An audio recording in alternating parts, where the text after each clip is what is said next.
کہ یہاں پر اسرائیل فلسطینیوں پر ظلم کر رہا ہے، لیکن اس ظلم کو روکنا کیسے ہے، اس حوالے سے ابھی تک کسی قسم کی کوئی کارروائی اور کوئی ایسی کارروائی جس سے اسرائیل جو ہے اس کے کانوں پر جو رینگے، ایسی کوئی کارروائی ہمارے سامنے نہیں آئی ہے۔ آپ کو لے کر چلتے ہیں جی بھارت کی طرف اور بات کرتے ہیں جی بھارت کی بلوچستان میں دہشت گردی کی جو خفیہ مہم ہے اس کا پول کھل گیا ہے، اور یہ پول کھولا ہے وکی لیکس نے۔ پاکستانی موقف کی اس طریقے سے عالمی سطح پر تائید ہو گئی ہے۔ بھارت جو ہے وہ گزشتہ 2 دہائیوں سے بلوچستان میں دہشت گردی کی ایک منظم اور خفیہ مہم چلا رہا ہے، اور اب وکی لیکس نے بھی اس کی تصدیق کر دی ہے۔ وکی لیکس کی ایک جاری کردہ ایک حالیہ رپورٹ ہے، اور اس رپورٹ میں یہ کہا گیا ہے کہ امریکی جو سفارتی کیبلز ہیں ان سے یہ بات ثابت ہوتی ہے کہ عالمی مبصرین پاکستان میں جاری بھارتی خفیہ سرگرمیوں سے باخبر تھے۔ اس رپورٹ کے مطابق سال 2009 میں مصر میں ہونے والی 2 طرفہ بات چیت کے دوران پاکستان نے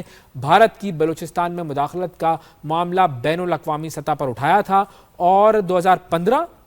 اور 2019 ان دونوں سالوں میں بھی پاکستان نے باقاعدہ طور پر اقوام متحدہ کو بھارتی مداخلت سے متعلق تفصیلی ڈوزیئرز پیش کیے تھے۔ پھر 2016 میں بھارتی جو خفیہ ایجنسی ہے را، اس کا حاضر سروس نیول آفیسر کلبھوشن یادو وہ بھی بلوچستان سے گرفتار ہوا تھا، جس نے دوران تفتیش بلوچستان میں تخریب کاری، بم دھماکوں اور علیحدگی پسند عناصر کو سپورٹ کرنے جیسے سنگین جرائم کا اعتراف کیا تھا۔ پھر اب یہ جو کلبھوشن کا جو اعتراف ہے یہ عالمی سطح پر بھارت کے خفیہ عزائم کو بے نقاب کرنے میں اہم سنگ میل ثابت ہوا ہے۔ 2023 میں علیحدگی پسند کمانڈر جو تھا سرفراز منگلزئی اور گلزار امام شمبے، اس کی گرفتاری اور ان کے اعترافات نے ایک بار پھر پاکستان کے موقف کی تائید کی کہ بھارت بلوچستان میں بدامنی کو ہوا دینے اور دہشت گردی کو فروغ دینے میں براہ راست ملوث ہے۔ ان شواہد سے نہ صرف پاکستان کا موقف مضبوط ہوا ہے بلکہ عالمی برادری پر بھی اب یہ ذمہ داری عائد ہوتی ہے کہ وہ جنوبی ایشیا میں بھارتی مداخلت اور دہشت گردی کے پھیلاؤ کا سنجیدگی سے نوٹس لے اور بھارت کو اس کی سازشوں پر جواب دہ ٹھہرائے۔ اب جب وکی لیکس یہ بات کہہ رہا ہے تو اس کا مطلب یہ ہے کہ یہ ایک اور سند ہے کہ بھارت جو ہے وہ پاکستان میں دہشت گردی کرواتا ہے۔ بھارت کو ہم نے جنگ میں تو منہ کی کھانے پر مجبور کر دیا، اس کے جو ارادے تھے ان کو ہم نے ناکام بنا دیا، اور اب ہم بھارت کی یہ جو دہشت گردی کے بعد جو یہ جو ساری یہ سازشی جو معاملات ہیں ان کو بھی ہم ناکام بنائیں گے۔ آگے بڑھتے ہیں جی اور آپ کو لے کر چلتے ہیں یمن کی طرف۔ یمن کا جنوبی صوبہ ہے ابین، اور اس میں امریکی حملوں میں القاعدہ کے تقریباً 9 جنگجو مارے گئے ہیں، یہ خبر آئی ہے، اور اس میں تنظیم کا ایک مقامی رہنما بھی شامل ہے۔ یہ جو حملے ہیں یہ جمعے کی شب خبار المراقشہ کے شمالی پہاڑی علاقے میں کیے گئے تھے، اور یہ جو علاقہ ہے یہ القاعدہ کے سرگرم مراکز میں شمار ہوتا ہے۔ اور ایک مقامی سیکیورٹی اہلکار نے نیوز ایجنسی کو یہ بتایا کہ انہوں نے ایک مقام پر 5 جلی ہوئی لاشیں اور ایک تباہ شدہ گاڑی دیکھی ہے، باقی جو ہلاکتیں ہیں وہ دوسرے مقامات پر ہوئی ہیں۔ سیکیورٹی اہلکاروں کے مطابق حملوں کا جو ہدف ہے وہ پہاڑی علاقے میں موجود القاعدہ کے خفیہ ٹھکانے تھے، اور ان میں سے بعض مقامات پر اب بھی سرگرمیوں کے آثار پائے جاتے ہیں۔ یمن کا جو جنوبی علاقہ ہے ابین اور شبوہ، اس میں القاعدہ کی موجودگی پر امریکہ طویل عرصے سے نظر رکھے ہوئے ہے، اور ماضی میں بھی ان علاقوں میں ڈرون حملے اور جو فضائی کارروائیاں ہیں وہ ہوتی رہی ہیں۔ تو ابین صوبہ جو ہے اس کا اگر ہم محول وقوع کی بات کریں تو وہ عدن سے متصل ہے، جو کہ یمن کی بین الاقوامی سطح پر جو تسلیم شدہ حکومت ہے اس کا مرکز ہے۔ اس کے بعد بات کرتے ہیں جی روس اور یوکرین کی۔ روس اور یوکرین کی جنگ تو جاری ہے، لیکن اب ہم نے یہ دیکھا کہ ان کے درمیان قیدیوں کا تبادلہ ہو رہا ہے، لیکن ایک طرف قیدیوں کا تبادلہ ہو رہا ہے تو دوسری طرف حملے بھی جاری ہیں، اور روس نے یوکرین کے دارالحکومت کیو پر مسلسل دوسرے روز فضائی حملے کیے ہیں جن میں میزائل اور ڈرونز کا استعمال کیا گیا ہے، اور ان حملوں میں 12 افراد ہلاک ہوئے ہیں اور کم از کم 18 افراد زخمی ہوئے ہیں، جن میں 3 بچے بھی شامل ہیں۔ روسی حملے میں رہائشی عمارتیں جو ہیں ان کو بھی شدید نقصان پہنچا ہے، اور حالیہ حملے ایک ایسے وقت میں کیے گئے ہیں کہ جب بین الاقوامی برادری جو ہے وہ روسی صدر ولادیمیر پوٹن پر جنگ بندی کے لیے دباؤ ڈال رہی ہے۔ اب اس کے علاوہ قیدیوں کے تبادلے کے دوسرے مرحلے میں ہفتے کو 600 سے زائد روسی اور یوکرینی فوجیوں کو رہا کیا گیا تھا، اور جمعے کو جو پہلا مرحلہ تھا اس میں تقریباً 800 قیدیوں کو رہا کیا گیا تھا. تو ایک طرف قیدی رہا ہو رہے ہیں اور دوسری طرف جو ہے وہ حملے ہو رہے ہیں. یہ ایک طریقے سے تضاد ہے, لیکن معاملات اسی طریقے سے چل رہے ہیں. آگے بڑھتے ہیں اور آپ کو لے کر چلتے ہیں جی مکہ مکرمہ کی طرف. مکہ میں اس مرتبہ حج سیزن کے دوران یہ پہلی بار روبوٹک سرجری کی بھی سہولت فراہم کر دی گئی ہے, اور کنگ عبداللہ میڈیکل سٹی میں جدید روبوٹک ٹیکنالوجی کے ذریعے پیچیدہ آپریشنز کا آغاز کر دیا گیا ہے. اس حوالے سے ہم مزید جانتے ہیں. ہمارے نمائندے سعودی عرب سے ہمارے ساتھ موجود ہیں, عمران ایوان ہمارے ساتھ موجود ہیں, ان سے ہم بات کرتے ہیں. جی عمران, بتائیے گا روبوٹک سرجری کے بارے میں. جی, سعودی عرب کے شہر مکہ المکرمہ سے کچھ فاصلے پہ کنگ عبداللہ میڈیکل سٹی ہے, جہاں پہ روبوٹ سرجری کی سہولت متعارف کرا دی گئی ہے. اس کا جو مین مقصد ہے وہ حج زائرین کی سہولیت کے لیے جو بھی پیچیدہ آپریشن ہے ان کو بہتر کرنے کے لیے جو سہولت ہے وہ متعارف کرائی گئی ہے. یہ روبوٹ سرجری کا جو مقصد ہے وہ انسانی جسم میں جو پیچیدہ آپریشن ہوتے ہیں جس میں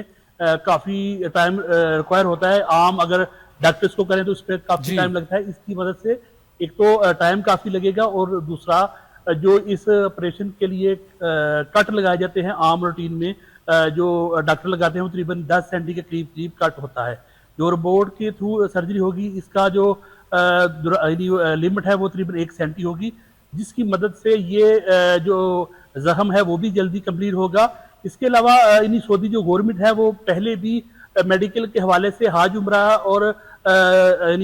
جو حج عمرہ کے لیے ظاہرین ہے ان کے لیے پہلے بھی سہولت متعارف کراتی رہی ہے. یہ جو روبوٹ سرجری ہے اس کو پہلے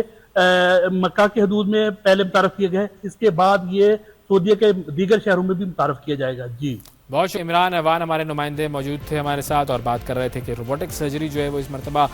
کی جائے گی مکہ مکرمہ میں حج سیزن کے دوران. پیپلز پارٹی کی سینیٹر شہری رحمان صاحبہ نے بچوں کی شادی کی ممانعت کا بل سینٹ میں منظوری کے لیے پیش کیا. یہ بل منظور کر لیا گیا. اب اس بل کے مطابق بچے کی تعریف یہ ہے کہ 18 سال سے کم عمر لڑکا یا لڑکی جو ہے وہ بچہ تصور کیا جائے گا, اور نکاح خواہ جو ہے وہ کوئی ایسا نکاح نہیں پڑھائے گا جہاں ایک یا دونوں فریق 18 سال سے کم عمر ہو. نکاح خواہ یقینی بنائے گا کہ دونوں فریقین کے پاس نادرہ کا شناختی کارڈ موجود ہو, اور خلاف ورزی کرنے والے پر جو نکاح خواہ جو ہوگا اس کو 1 سال تک قید اور 1 لاکھ روپے جرمانہ ہو سکتا ہے. 18 سال سے بڑی عمر کا مرد اگر کسی بچی سے شادی کرتا ہے تو اسے 3 سال تک قید بامشقت ہوگی. 18 سال سے قبل ساتھ رہنے کو بچے سے زیادتی تصور کیا جائے گا, اور جو شخص کسی کم عمر دلہن یا دلہے کو ایسا کرنے پر مجبور کرے گا اسے 7 سال تک قید اور 10 لاکھ روپے تک جرمانہ ہوگا. اگر کوئی شخص بچے کی شادی کے ارادے سے ٹریفکنگ کرے گا تو اسے 7 سال تک قید اور جرمانہ ہوگا. جو شخص کم عمر بچے کی شادی میں معاونت کرے گا اسے 3 سال تک قید اور جرمانہ ہوگا. اور اگر والدین یا سرپرست بچے کی کم عمری میں شادی کریں یا اسے روکنے میں ناکام رہے تو اس سے 3 سال تک قید بامشقت اور جرمانہ ہوگا. اور عدالت کو اگر علم ہو کہ کم عمر بچوں کی شادی کی جا رہی ہے تو وہ ایسی شادی کو روکنے کے لیے حکم جاری کرے گی, اور اگر عدالت کو اطلاع دینے والا فریق اپنی شناخت چھپانا چاہے تو عدالت اسے تحفظ دے گی. کم عمر بچوں کی شادی کرانے کا جرم ناقابل ضمانت ہوگا اور کورٹ کیس کی کارروائی 90 روز کے اندر مکمل کی جائے گی. اب اس حوالے سے ہمیں ذرا ڈیٹیل میں بات کرنی ہے. جو معاملہ ہے اس کے حوالے سے جو مذہبی حلقے ہیں وہ یہ کہتے ہیں کہ یہ قانون اسلام سے متصادم ہے, اور اسلام میں جو شادی کی عمر ہے اس کا کوئی تعین نہیں کیا گیا. اسلام یہ کہتا ہے کہ یہ معاملہ جو ہے وہ بلوغت سے جڑا ہوا ہے. اور اگر ہم دنیا کے بہت سارے ممالک کی بات کریں تو دنیا کے بہت سارے ایسے ممالک ہیں جہاں پر, امریکہ کی بھی اگر بات کریں تو امریکہ کی بہت ساری اسٹیٹس ایسی ہیں جہاں پر شادی کی جو عمر ہے وہ قانونی طور پر 18 ہے, کہیں پر 18 سے کم بھی ہے, اور بہت ساری ایسی اسٹیٹس ہیں جہاں پر قانونی طور پر اگر 18 سال کی عمر میں شادی ہونی چاہیے تو اس سے کم عمری کی شادی کی جا سکتی ہے والدین کی رضامندی سے, لیکن پاکستان کے قانون میں اس قسم کی کوئی گنجائش نہیں رکھی گئی ہے. کچھ ایسے ممالک ہیں جن میں شادی کی عمر جو ہے وہ 20-21 سال بھی ہے, تو یہ 18 جو ہے وہ ہم نے طے کر کے فکس کر دیا ہے, اور اس کے علاوہ اس کے اندر کسی قسم کی جو ہے وہ اب چینجنگ نہیں کی جا سکتی ہے, اور ایسی سزائیں جو ہیں وہ اس کے اندر لاگو کر دی گئی ہیں. اس معاملے پر جو ہے وہ دینی حلقے جو ہیں وہ کیا کہتے ہیں, اس حوالے سے بات کرنے کے لیے ڈاکٹر علامہ راغب نعیمی صاحب اس وقت ہمارے ساتھ موجود ہیں جو کہ چیئرمین ہیں اسلامی نظریاتی کونسل کے. ان سے ہم اس حوالے سے بات کرتے ہیں. السلام علیکم سر. وعلیکم السلام ورحمۃ اللہ وبرکاتہ. ڈاکٹر صاحب, سب سے پہلے تو میں ذرا آپ سے رہنمائی چاہوں گا کہ ذرا مجھے تفصیل سے بتائیے گا کہ دیکھیں دینی حوالے سے حکم کیا ہے شادی کی عمر کا, اور کیونکہ ہماری جتنی نالج ہے اس میں تو یہ بات آتی ہے سامنے کہ یہ سارا معاملہ جو ہے وہ بلوغت سے جڑا ہوا ہے, اس کا جو ہے وہ عمر سے کوئی تعلق نہیں ہے. اب دین کیا کہتا ہے اور یہ قانون کیا کہتا ہے, اور یہ کیا ایک دوسرے سے متصادم ہیں؟ پلیز بتائیے گا. بسم اللہ الرحمن الرحیم. دیکھیے, جب ہم اسلام کی بات کرتے ہیں تو قرآن اور حدیث میں کہیں پر بھی نکاح کی عمر کا تعین ہمیں اس طرح نظر نہیں آتا ہے کہ ہم اسے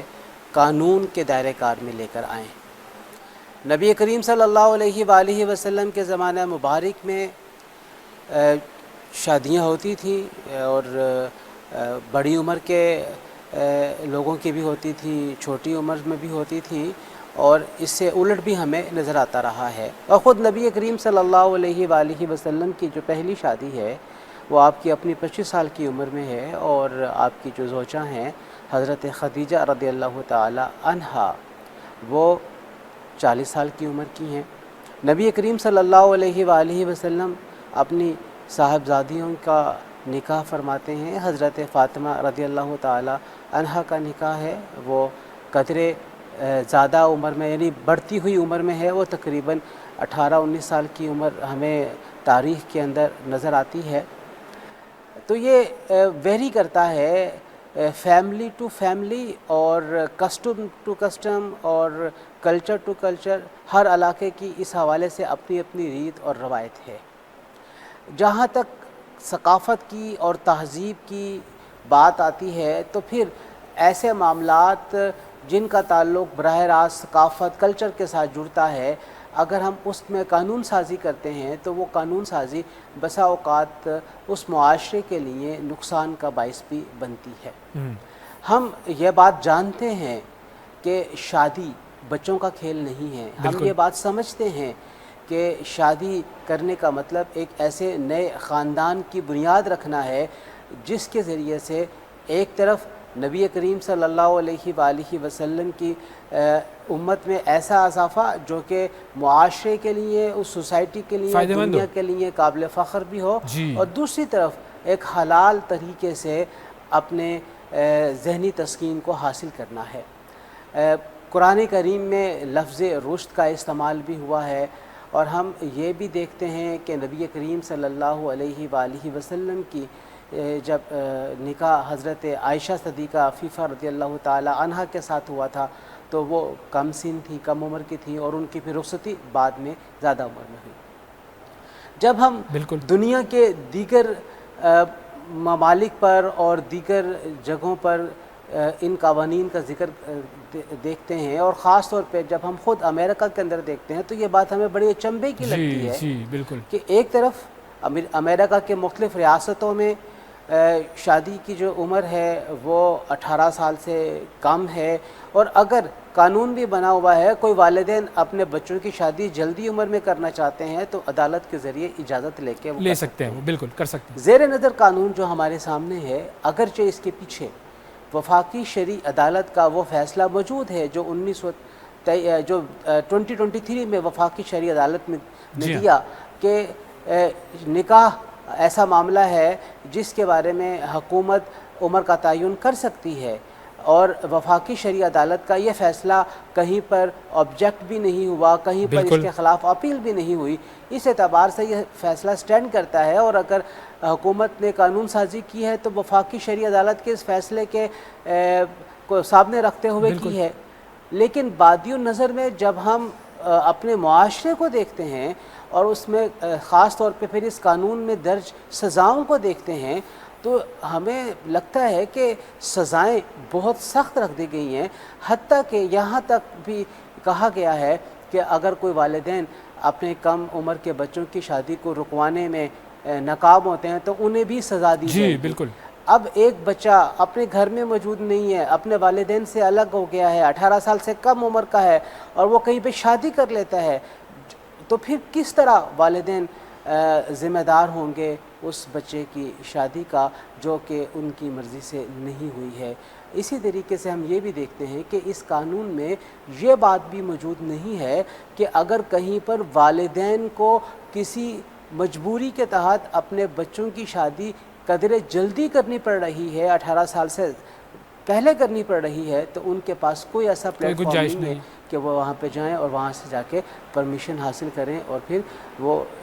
اپنے بچوں کا نکاح کر سکیں۔ ہم یہ سمجھتے ہیں کہ اس قانون کے حوالے سے بات ہونی چاہیے اور اس قانون پر بات کی جانی قطعی طور پہ کسی قسم کی انا کا مسئلہ بھی نہ بنایا جائے اور کہیں پر بھی اسے یہ تصور میں نہ لیا جائے کہ یہ کوئی حکومت کے ساتھ تصادم ہے۔ صحیح۔ اب اس میں دیکھیں یہ بات بھی ہم جانتے ہیں کہ چائلڈ میرجز یا فورس میرجز نہیں ہونے چاہیے، لیکن چونکہ آپ نے وہ جو شریعت کورٹ ہے اس کی رولنگ کا ذکر کیا، یہ میرے سامنے وہ رولنگ ہے اور اس کے اندر جو آخری پیج ہے اس کے اندر بڑا کلیئرلی جو ہے وہ شریعت کورٹ نے یہ لکھا ہے کہ یہ there are many Islamic countries where such type of law is present where a minimum age for marriage for male and female is fixed like Jordan, Malaysia, Egypt, Tunisia۔ اور اس کے حوالے سے یہ کہتے ہیں کہ جی جو حکومت ہے وہ اس طریقے سے فکس کر سکتی ہے یہ ایج کہ لوگوں کو ایک شادی کی خاص عمر جو ہے وہ بتا دی جائے کہ اس عمر میں آپ شادی کریں، حکومت یہ فکس کر سکتی ہے۔ تو اب چونکہ جو آپ نے بات کی، اب یہ شریعت کورٹ کی جو رولنگ ہے وہ اگر کہتی ہے کہ ایسا ہو سکتا ہے، حکومت ایج فکس کر سکتی ہے، تو کیا ہم یہ کہہ سکتے ہیں کہ شریعت کورٹ نے جو ہے وہ کلچر ویلیوز اور جو زمینی حقائق ہیں ان کو مد نظر نہیں رکھا؟ کیونکہ ظاہر ہے کورٹ کا فیصلہ ہے، انہوں نے سب کچھ دیکھ کر ہی فیصلہ کیا گیا ہوگا، انہوں نے ایسا کیوں فیصلہ دیا پھر؟ دیکھیے، جہاں تک عدالتوں کے فیصلے ہیں، ہر عدالت جب فیصلہ کرتی ہے تو وہ ظاہر بات ہے کسی بیک گراؤنڈ کے اوپر کسی دلیل کی بنیاد پہ کرتی ہے، اور پھر یہ والا جو معاملہ ہے، نکاح والا معاملہ ہے، اس کے اوپر دونوں طرفہ دلائل موجود ہیں، کہیں پر وضاحت یا صراحتاً موجود ہیں، یعنی ایکسپلیسٹ ہے، کہیں پہ امپلیسٹ ہیں۔ تو پھر جب دونوں طرح کے دلائل موجود تو پھر اس میں اس طرح کی رائے کو اختیار کرنا اور اس کے اوپر پھر سٹینڈ کرنا، اور پھر جب وہ معاشرے کے اندر لاگو کیا جائے، معاشرے میں اس کے اوپر ریزسٹنس اس طریقے سے آئے، تو یہ بہرحال چیزیں دیکھی جانے والی ہیں، اس کے بارے میں دیکھا جانا چاہیے۔ میں یہاں پہ یہ بھی عرض کرنا چاہوں گا کہ اس کے لیے جو ہماری کونسل کی تجاویز رہی ہیں، کونسل نے ہمیشہ سے یہ بات کہی ہے کہ یہ جو نکاح کے عمر میں اضافہ کرنا ہے، اس کے پیچھے آپ دو چیزوں کو اگر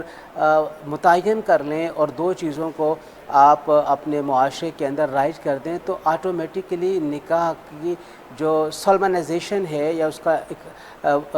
قرار پانا ہے وہ بڑی عمر میں ہونا شروع ہو جائے گا۔ وہ کیا ہے؟ ایک طرف آپ بچوں کی تعلیم کو لازم کریں، بچیوں کی تعلیم کو لازم کریں، اور بچیوں کو لازمی طور پہ آپ پڑھوائیں، اور اس کے لیے حکومت باقاعدہ انتظام کرے، نئے سکول سرکاری سطح کے اوپر کھولے جائیں، تو یقینی طور پہ جب بچیاں خاص طور پہ پڑھیں گی تو آٹومیٹکلی ان کی جو نکاح کی ایج ہے وہ اوپر آنا شروع ہو جائے گی، بڑھنا شروع ہو جائے گی۔ دوسری طرف اتنی ہی زیادہ اہم ہے لوگوں کو آگاہی دینا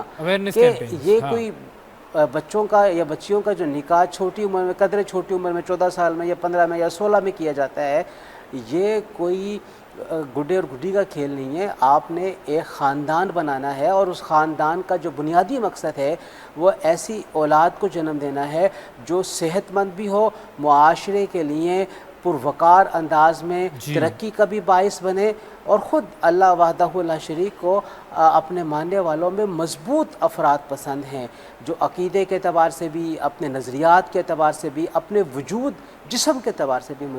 مضبوط ہوں۔ اور پھر جو لڑکا ہے اس نے تو پورے خاندان کو لے کر چلنا ہے، اس نے اپنے خاندان کی معاشی ضروریات کو پورا کرنا ہے، اور وہ معاشی ضروریات کو کیسے پورا کر پائے گا جب کہ وہ خود 18 سال سے کم عمر کا ہوگا۔ تو ہم یعنی کونسل اس نتیجے کے اوپر پہنچی تھی ماضی میں جب بھی ہم نے اس کے اوپر بات کی ہے کہ آگہی دی جائے، لوگوں کو بتایا جائے، بچیوں اور بچوں کی تعلیم کے اوپر توجہ دی جائے، تو یقینی طور پہ ہم وہ مقاصد حاصل کر سکتے ہیں جن مقاصد کے لیے ہمیں اتنی سخت قانون سازی کرنی پڑ رہی ہے۔ صحیح۔ اچھا، اب اس حوالے چیز بھی سامنے آتی ہے نا کہ اگر ہم باقی دنیا کو دیکھیں، بہت سارے ممالک ایسے ہیں، جیسے فلوریڈا کی میں بات کروں، امریکہ کی ریاست ہے جی، وہ کہتی ہے کہ جی 18 ایج ہے لیکن آپ 17 میں بھی کر سکتے ہیں قانون کی اجازت سے اور والدین کی اجازت سے۔ کچھ ممالک ایسے ہیں جو کہتے ہیں کہ جی 21 میں بھی ہو سکتی ہے، 20 میں بھی ہو سکتی ہے۔ ہم نے یہ 18 کی ایج کیسے بنا لی ہے؟ ہم نے کیسے طے کر لیا کہ جی 18 ہی ہوگی اور 17.5 نہیں ہو سکتی یا 18.5 نہیں ہو سکتی ہے؟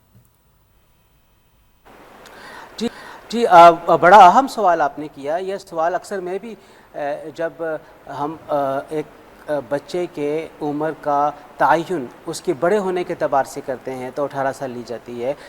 بطیرے ممالک ایسے ہیں جہاں پہ 21 سال لازم یا 20 سال لازم کرا دیا گیا ہے شادی کرنے کے لیے، اور ان میں کچھ اسلامی ممالک بھی شامل ہیں. یہ تو یہی بات ہے کہ ہم نے قانونی طور پہ ایک مرد کو یہ تصور کیا ہے کہ جب وہ 18 سال کا ہوگا تو اسے بالغ تصور کیا جائے گا، 18 سال سے کم ہوگا تو وہ بالغ تصور نہیں ہوگا، اور ایک دن بھی کم ہوگا تو وہ نابالغ ہے، اور ایک دن زیادہ ہو جائے گا تو وہ بالغ ہے. تو یہ ایک بڑی عجیب سی صورتحال ہے، جبکہ شریعت نے بچے کے بلوغ کا اعتبار اس کے جسمانی احوال کے اعتبار سے کیا ہے، جس کے ذریعے سے اس کے اوپر عبادات کا تعین لازم ہو جاتا ہے. اگرچہ نکاح اپنی کیفیت کے اعتبار سے بعض لوگوں کے لیے فرض بن جاتا ہے، واجب ہو جاتا ہے کہ وہ نکاح کریں، بعض کے لیے سنت کا دائرہ ہے، بعض کے لیے مستحب کا ہے، اور بعض لوگوں کے لیے ضروری نہیں ہے کہ وہ نکاح کریں. لیکن جن لوگوں کے لیے نکاح کرنا ضروری ہو جاتا ہے، تصور ہم کرتے ہیں ضروری ہے ان کے لیے نکاح کرنا کہ وہ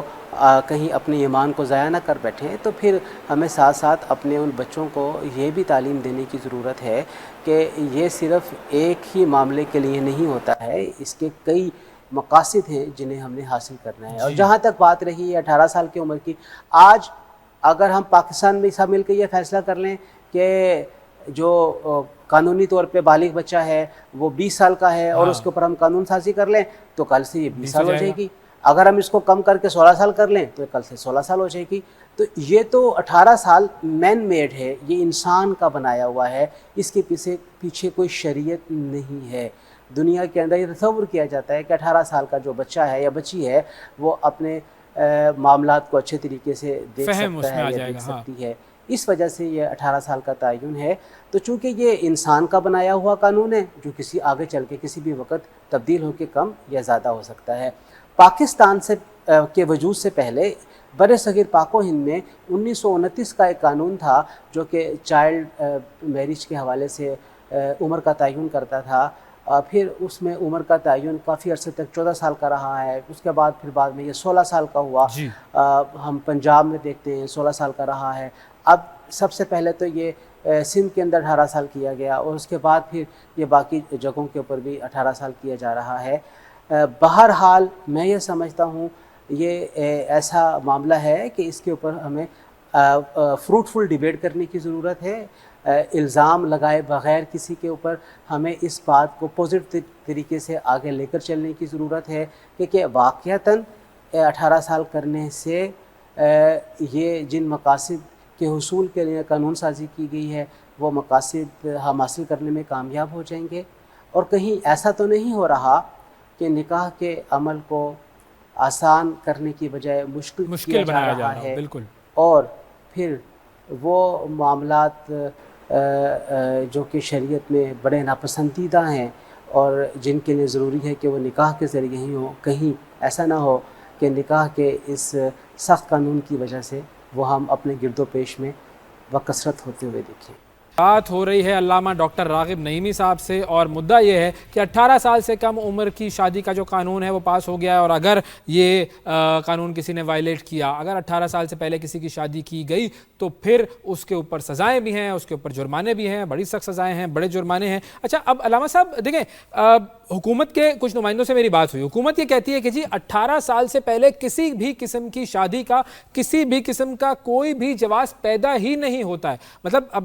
ایک جواز تو یہ ہو سکتا ہے کہ بھائی کوئی ایسے والدین ہیں جن کے بچے کی عمر جو ہے وہ مثال کے طور پر 17.5 سال ہے اور وہ چاہتے ہیں کہ ان کے بچے کی شادی جو ہے وہ یا بچی کی شادی ہو جائے، اور والدین جو ہیں ان کی طبیعت بہت خراب ہے، انتقال ہونے والا ہے، ڈاکٹر نے کچھ اس طرح کی بات کر دی ہے، اور وہ چاہتے ہیں کہ جی 17.5 سال کی عمر میں بچے کی شادی کر دی جائے ورنہ بعد میں اس کو پرابلمز ہوں گی بچے یا بچی کو. تو اب یہ ایک جواز ہو سکتا ہے کہ آپ شادی جو ہے وہ 17.5 سال میں کر دیں، لیکن حکومت کہتی ہے کسی قسم کا کوئی جواز ہو ہی نہیں سکتا. اب اور کیا کیا جواز ہو سکتے ہیں اور کس طریقے سے ہم اس صورتحال کو ٹیکل کیا جائے، کیسے حکومت کو یہ بات سمجھائی جائے؟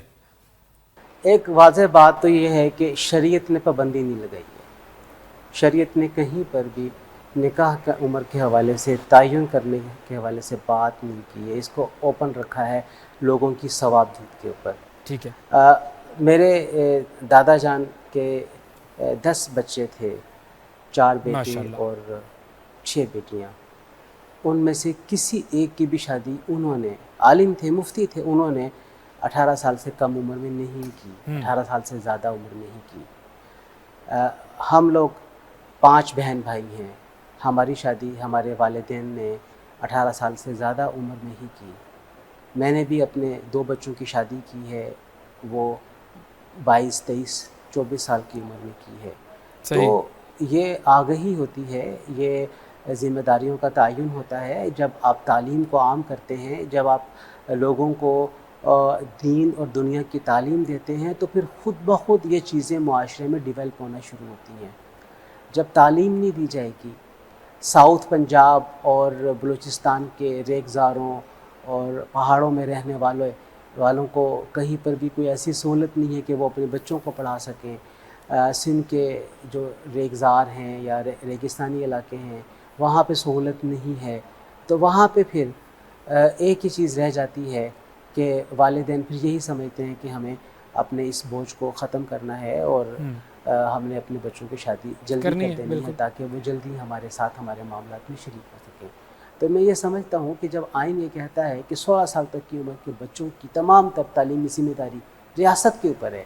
تو پھر ریاست کو اپنی اس ذمہ داری کو بہت آسان طریقے سے پورا کرنے کی ضرورت ہے، اور اگر وہ اس کو پورا کر لے گی تو یقینی طور پہ ہم وہ مقاصد حاصل کرنے میں کامیاب ہو جائیں گے جو ہم اس قانون کے ذریعے حاصل کرنا چاہتے ہیں۔ اچھا، ایک یہ سب سے بڑا مسئلہ جو میرے ذہن میں ہے وہ یہ ہے کہ اب یہ قانون پاس ہو گیا ہے، تو عوام کے پاس آپشن کیا ہے؟ عوام کرے کیا؟ مطلب اگر عوام جو ہے وہ 18 سال سے کم عمر 17.5 میں کسی کی شادی کرتے ہیں تو ان کو تو یہ اتنی کئی سالوں کی سزا مل جائے گی، اور اگر وہ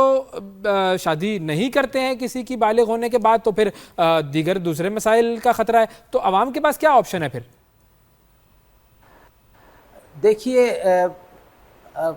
عامت الناس کو یہ چاہیے کہ وہ جو اپنے علاقے کا MNA ہے اس سے رابطہ کرے اور اس سے کہے کہ یہ آپ نے کیا قانون بنایا ہے۔ ظاہر بات ہے وہ کچھ نہیں کر سکے گا سر، پاس کیا، بعد میں سینٹ میں یہ پاس ہوا ہے، اس کے بعد یہ قانون کا درجہ پا گیا ہے، ابھی اس کے قواعد بننے ہیں۔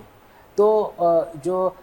قوانین کی سختی ہے وہ ہم قواعد کے ذریعے نارملائز کر سکتے ہیں۔ قواعد کے اندر اس بات کو ڈالا جا سکتا ہے کہ کس طریقے سے نکاح کے عمل کو قدر آسان کر دیا جائے جہاں پہ لازمی طور پہ ضرورت بنتی ہے، اور جو سزائیں ہیں وہ بہرحال میں نے خود بھی دیکھی ہیں، وہ سخت سزائیں ہیں۔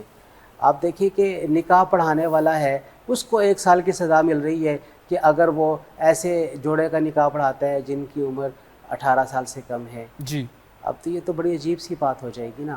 کہ مطلب نکاح خان جو ہے اسے بھی سزا مل رہی ہے کہ اس نے 18 سال سے کم عمر کے جوڑے کا نکاح کیوں پڑھایا ہے۔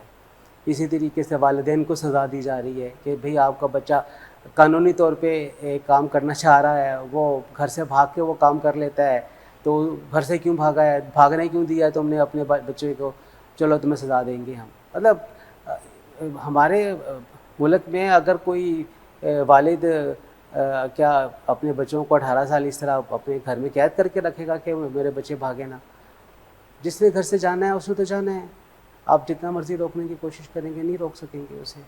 لیکن پھر اس کی سزا والدین کے اوپر کیوں دی جا رہی ہے؟ ہاں دیکھیے، جو چیز اہم ایشو ہیں ہمیں ڈسگائز طریقے سے اسے ایڈریس کرنے کی بجائے بڑے واضح انداز میں کرنا چاہیے۔ کہیں پہ اگر فورسڈ میرج ہو رہی ہے وہ نہیں تو ہونی ہمیں چاہیے۔ اس کے لیے دیکھا جانا چاہیے کہ فورسڈ میریجز کیوں ہو رہی ہیں اور اس کے لیے الگ سے قانون بنایا جائے۔ اور اگر فورسڈ میریجز ہے تو پھر دیکھیں کہ معاشرے میں فورسڈ میرج کی تعریف کیا ہے، کیا بنے گی، اور فورسڈ میرج کا وقوع کتنے % ہو رہا ہے۔ یعنی اگر 100 نکاح ہو رہے ہیں تو 100 نکاح میں سے کتنے نکاح ایسے ہیں جو کہ فورسڈ نکاح ہیں، جبری شادیاں ہیں، اور ہمیں جبری شادیوں کی تعریف کرنی پڑے گی کہ جبری شادی ہوتی کیا ہے۔ تو کیا اگر ہم جبری شادی کو روکنے کے لیے جو جائز ضروریات ہیں لوگوں کی ہم انہیں بھی روکنا شروع کر دیں؟ تو یہ بات تو بڑی میں سمجھتا ہوں چنبی کی ہے۔ مطلب بڑی نازک صورتحال ہے جس سے ہم گزر رہے ہیں اس وقت۔ اب فائنلی مجھے یہ بتائیے کہ اب اس قانون میں تبدیلی کیا ہونی چاہیے؟ CIA جو آپ کی کاؤنسل آف اسلامک آئیڈیالوجی ہے وہ کیا اس کی رائے ہے، کیا کرے گی وہ؟ دیکھیے، ابھی کونسل کا اجلاس ہے آئندہ ہفتے میں، اور KPK سے بھی ہمیں چائلڈ میرج کے حوالے سے بل آیا ہوا ہے، اور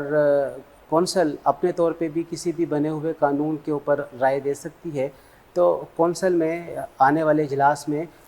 قومی اسمبلی یعنی جو وفاقی علاقہ ہے اس میں اس کے لیے جو منظور شدہ یہ قانون ہے چائلڈ میریج کے حوالے سے اس کے اوپر اور جو کے پی کے والا ہے اس کے اوپر ہماری بات چیت ہونی ہے. کونسل کے ممبران اس کے اوپر اپنی اپنی رائے کا اظہار کریں گے اور کونسل کی جو رائے ہے وہ اکیلے چیئرمین کی رائے نہیں ہوتی ہے, وہ کونسل کی کولیکٹیو وزڈم کا شاخسانہ اور اظہار ہوتا ہے جو کہ 20 ممبران کی رائے پر مشتمل ہوتی ہے جو کہ پورے پاکستان سے اس کے اندر شامل ہوتے ہیں, جس میں ریٹائرڈ ججز بھی ہیں, وکلاء بھی ہیں, علماء بھی ہیں. تو دیکھیے اب کونسل کے یہ ممبران اس قانون کے حوالے سے اپنی کیا رائے پیش کرتے ہیں. بہت شکریہ ادا کریں گے علامہ ڈاکٹر راغب نعیمی صاحب ہمارے ساتھ موجود تھے اور بات ہو رہی تھی اس حوالے سے کہ اب یہ جو قانون بن گیا ہے وفاق کے لیے بن گیا ہے کہ 18 سال سے کم عمر میں کسی کی بھی شادی نہیں ہو سکتی, اور اگر یہ شادی ہوئی تو پھر اس کے حوالے سے سزائیں بھی ہیں, اس کے حوالے سے جرمانے بھی ہیں. اب بنیادی مدعا یہ ہے کہ جو ایک ریلیجیس پولیٹیکل پارٹیز ہیں وہ تو اس کی مخالفت کر رہی ہیں, لیکن دوسری طرف اب یہ قانون بن چکا ہے. تو اب کس طریقے سے اس قانون کے حوالے سے معاشرہ آگے پروگریس کرے گا, اور دوسری سب سے امپورٹنٹ چیز یہ کہ ظاہر ہے چائلڈ میرجز نہیں ہونی چاہیے, یہ بات تو طے ہے, فورس میرجز نہیں ہونی چاہیے یہ بات بھی طے ہے, اس میں کوئی دو رائے نہیں ہو سکتی, لیکن وہ جو چائلڈ ہے اس کا تعین کیسے ہوگا یہ ایک بہت بڑا سوالیہ نشان ہے. اب اس قانون کے حوالے سے مزید بات چیت بھی ہونی چاہیے اور پھر دیکھتے ہیں کہ یہ معاملہ کہاں پر جاتا ہے. آج کے پروگرام میں ناظرین اتنا ہی, آپ سے اگلے پروگرام میں پھر ملاقات کریں گے, اس وقت تک کے لیے اجازت دیجیے, اللہ حافظ.